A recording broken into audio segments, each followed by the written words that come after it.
Hello everyone, welcome back. तो इस video के अंदर हम करने वाले हैं instruments which is used by the RBI to control money supply in the economy. तो इस वाले चैप्टर के अंदर, इस वाली वीडियो के अंदर हम करेंगे इंस्ट्रूमेंट्स। काफ़ी इंपॉर्टेंट वीडियो है हमारे पास ये वाली, और इसको अच्छे से समझना है। एंड जो भी जितने भी मैं इंस्ट्रूमेंट करवाऊंगा वो सारे इंपॉर्टेंट है। एंड जो इंस्ट्रूमेंट रह जाएंगे, जो काइंड ऑफ क्वालिटेटिव इंस्ट्रूमेंट्स होते हैं, वो आप लोगों को खुद करने हैं, जैसे कि मोराल सुएजन, ठीक है, मार्जिन रिक्वायरमेंट एक्सेट्रा, वो सारे आपको करने हैं। मैं इस वीडियो के अंदर बहुत मेजर इंस्ट्रूमेंट सारे बताऊंगा आप लोगों को, एंड उनका इम्पैक्ट बताऊंगा क्या हो रहा है मनी सप्लाई पर, money supply in the economy. ठीक है, तो शुरू करते हैं। सबसे पहला जो है, जो आप लोगों के मन में आ रहा होगा, which is LRR, legal reserve requirement, या फिर RRR, required reserve ratio, same thing है। ठीक है, ये कौन सेट करता है? RBI सेट करती है।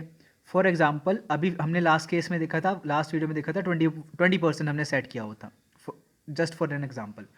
अगर इसको हमने 40% सेट कर दिया, तो इसका मतलब क्या होगा कि money supply in the economy क्या हो जाएगी? डिक्रीज हो जाएगी। क्यों? क्योंकि RBI के पास अब कमर्शियल बैंक्स को 40% of their deposit as a reserve रखना पड़ेगा। तो दे विल लैंड व्हाट? बहुत ज़्यादा कम। इस केस के अंदर दे वर लैंडिंग 80, अब उनको लैंड करना पड़ेगा 60। ठीक है, just for taking an hypothetical example. तो अब वो क्या कितना लैंड कर रहे हैं? 60। तो इकोनॉमी में कितना जा रहा है? 60 जा रहा है। तो मनी सप्लाई विल डिक्रीज। ठीक है, और इसी का ही वाइस वर्सा हो जाएगा। अगर 20% से कम हो गया, लेट्स से 10% हो गया, तो money supply will increase, because now commercial banks can land more money, ठीक है, एज अ लोन। सेकेंड करते हैं अब हम। Second is the bank rate. Bank rate एक ऐसा रेट है जिस पर बैंक्स, जो जो रेट बैंक को पे करना पड़ता है टू आरबीआई, बैंक को पे करना पड़ता है टू आरबीआई। आरबीआई को क्यों पे कर रहा है? क्योंकि बैंक क्या कर रहा है? बोरो कर रहा है फ्रॉम आरबीआई, बोरो कर रहा है फ्रॉम आरबीआई। ठीक है,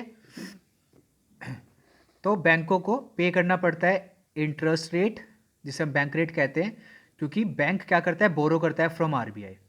ठीक है, now there is a difference between bank rate and repo rate. अभी मैं मनी सप्लाई पे वो नहीं कर रहा हूँ, इफेक्ट नहीं देख रहा हूँ, पहले हम रेपो रेट करते हैं। रेपो रेट क्या है? रेपो रेट में भी सेम केस है। ये एक ऐसा रेट है जब बैंक पे करेगा, कमर्शियल बैंक्स पे करेगी किसको? आरबीआई को, because they are borrowing from it. ठीक है, और बोरो कैसे कर रहे हैं रेपो रेट के अंदर? दे आर प्रोवाइडिंग सिक्योरिटीज, यानी कि सिक्योरिटीज को कोलेट्रल रख के बैंक क्या कर रहा है? बोरो कर रहा है आरबीआई से, तो वो होता है रेपो रेट। ठीक है, बट बैंक रेट में सिक्योरिटीज का सीन नहीं होता है। तो the difference here is collateral रखती है commercial bank securities with the RBI, ठीक है, तब बोरो करता है। So this is the difference. अब इनका इंपैक्ट देख लेते हैं। अब जैसे कि बैंक रेट है, बैंक रेट इंक्रीज हो रहा है। बैंक रेट इंक्रीज होने का मतलब क्या है? कि RBI now will take more of interest. ठीक है, RBI will now take more interest. ठीक है, तो बैंक क्या करेगा? Bank will borrow less. तो जब वो बोरो ही लेस करेगा, विच मीन्स लैंड भी लेस कर पाएगा, तो money supply will in the economy will decrease as the bank rate will increase, and vice versa. And similar in the case of repo rate. Repo rate अगर increase होगा तो money supply will decrease in the economy, as the commercial banks will now have to pay more as an interest to RBI, so they will decrease their borrowings. Simple. ठीक है, ये भी clear हो गया। Next करते हैं fourth, which is reverse repo rate. Reverse repo rate में थोड़ा सा उल्टा हो जाएगा, यानी कि बैंक से लेगी कौन? आरबीआई। ठीक है, आरबीआई बोरो करेगी and RBI will pay interest rate to commercial banks. ठीक है, तो यहां पर क्या होता है? RBI is paying to commercial bank, और बैंक क्या कर रहे हैं? बैंक प्रोवाइड करवा रहे हैं आरबीआई को। ठीक है। So this is reverse repo rate. अगर रिवर्स रेपो रेट यानी कि ये जो इंटरेस्ट रेट है ये डिक्रीज हो जाएगा तो क्या होगा, एंड इंक्रीज हो गया तो क्या होगा, ये आप लोगों को देखना है।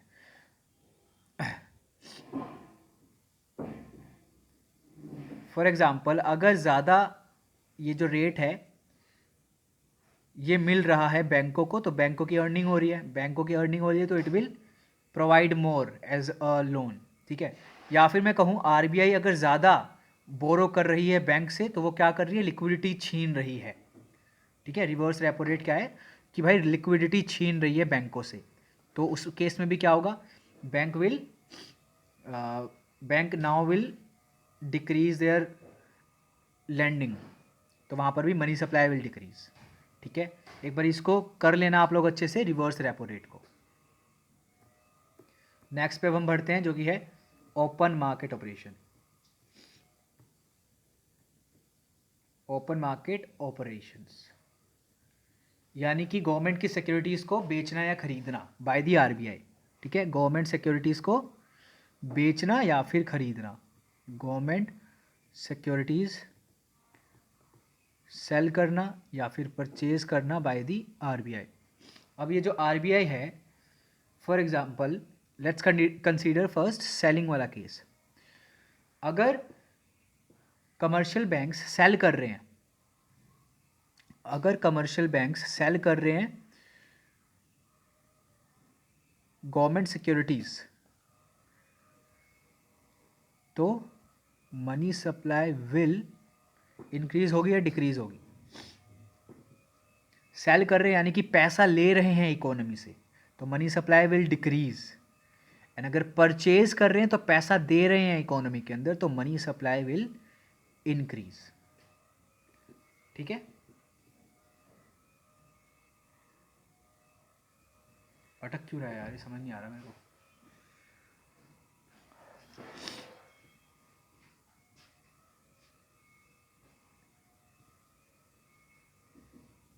हैंग हो गया भाई, sorry for the inconvenience. Let's continue. तो we were talking about open market operations. यहाँ पर क्या होगा, गवर्नमेंट सिक्योरिटीज़ को सेल और बाय करेगी कौन, आरबीआई। अगर सेल कर रही है तो ऑब्वियसली सेल करना यानी कि पैसा ले रही है, तो money supply will decrease in the economy. और अगर परचेज कर रही है तो money supply will increase in the economy. ठीक है। फिफ्थ भी इंस्ट्रूमेंट हमारा होता है कवर। अब मेन इंस्ट्रूमेंट आएंगे तो ध्यान से पढ़ना। Sixth is marginal standing facility rate. लिख देता हूं मैं, मार्जिनल स्टैंडिंग फैसिलिटी रेट। ये शायद से नोट्स के अंदर नहीं है तो लिख लेना इसको, अच्छे से नोट्स बना लेना इसके। मार्जिनल स्टैंडिंग फैसिलिटी रेट, इसके अंदर क्या होता है, जब कमर्शियल बैंक्स को लिक्विडिटी की काफ़ी ज़्यादा ज़रूरत होती है, या फिर मैं कहूँ कमर्शियल बैंक्स के पास लिक्विडिटी नहीं बचती है, तो एमरजेंसी के अंदर ये आरबीआई के पास जाती है एंड आरबीआई से बोरो करती है पैसा। लिक्विडिटी प्रोवाइड करवाता है कमर्शियल बैंक्स को आरबीआई। कब, ओवरनाइट, ओवरनाइट बेसिस पर, यानी कि इमरजेंसी सिचुएशन पर भी ओवरनाइट बेसिस में क्या करेगा, कमर्शियल बैंक्स को आरबीआई लिक्विडिटी प्रोवाइड करवाएगा। तो it will charge high rate, है ना, it will charge high rate from commercial banks, जो कि क्या कहलाता है, मार्जिनल स्टैंडिंग फैसिलिटी रेट। जब कमर्शियल बैंक के पास लिक्विडिटी खत्म हो गई है एंड ओवरनाइट बेसिस पर कमर्शियल बैंक्स को लिक्विडिटी चाहिए, तो RBI will provide it but at a higher rate, और उस रेट को हम क्या कहते हैं, मार्जिनल स्टैंडिंग फैसिलिटी रेट। बहुत ईजी था। Seventh is liquidity adjustment facility, liquidity adjustment facility, LAF। ये इंस्ट्रूमेंट है जो आरबीआई यूज़ करती है चेंजेस लेकर आने के लिए, किसके अंदर, रेपो रेट के अंदर एंड रिवर्स रेपो रेट के अंदर। सिंपल है, एक ऐसा इंस्ट्रूमेंट है जो चेंजेस लेकर आता है किसके अंदर, repo rate and reverse repo rate के अंदर, used by the RBI. Easy था ये भी। Eighth eighth is statutory liquidity ratio, liquidity ratio. यानी कि कमर्शियल बैंक्स रिजर्व रखती है, लिक्विड कैश कह लो अपने पास, या फिर form in the form of gold और अदर फॉर्म, तो एज अ रिजर्व रखेंगी अपने पास। ठीक है, अगर रिजर्व ये इंक्रीज होगा तो क्या होगा कि भाई कैश कम, मतलब लैंड अब कम कर पा रही हैं तो मनी सप्लाई विल डिक्रीज, है ना। सिमिलरली अगर इसको कम कर देंगे एसएलआर को तो दे विल लैंड मोर, तो money supply will increase in the economy. ठीक है, this is statutory liquidity ratio SLR. And the last one is, I think 10th है शायद से last one, standing deposit facility. यानी कि ये भी एक मॉनेटरी पॉलिसी का इंस्ट्रूमेंट है।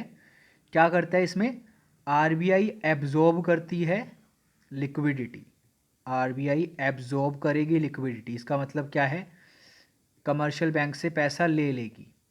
ठीक है, कमर्शियल बैंक से पैसा ले लेगी ओवरनाइट बेसिस पर, यानी कि लिक्विडिटी एब्जॉर्ब कर दी ओवरनाइट बेसिस पर। क्लियर है, so this is standing deposit facility rate. ठीक है, और यहाँ पर क्या होता है, विदाउट एनी कोलेट्रल, हम ओवरनाइट बेसिस पे हम, यानी कि RBI without taking any collateral और रखिंग एनी कोलेट्रल क्या कर देगा, एब्जॉर्ब कर लेगा लिक्विडिटी फ्रॉम कमर्शियल बैंक्स। ठीक है, तो ये सारे हमारे पास क्या थे, इंस्ट्रूमेंट्स थे। जो भी इंस्ट्रूमेंट्स आपको समझ नहीं आए हैं एक बार कमेंट कर देना, मैं हो सकेगा तो नेक्स्ट वीडियो के अंदर कवर कर लूँगा, otherwise I will be replying you. ठीक है, जो भी आपकी क्वेरी होगी। Thank you so much guys, next video के अंदर मिलते हैं जिसके अंदर हम करेंगे वाई पीपल डिमांड मनी, या फिर what are the motives to hold money.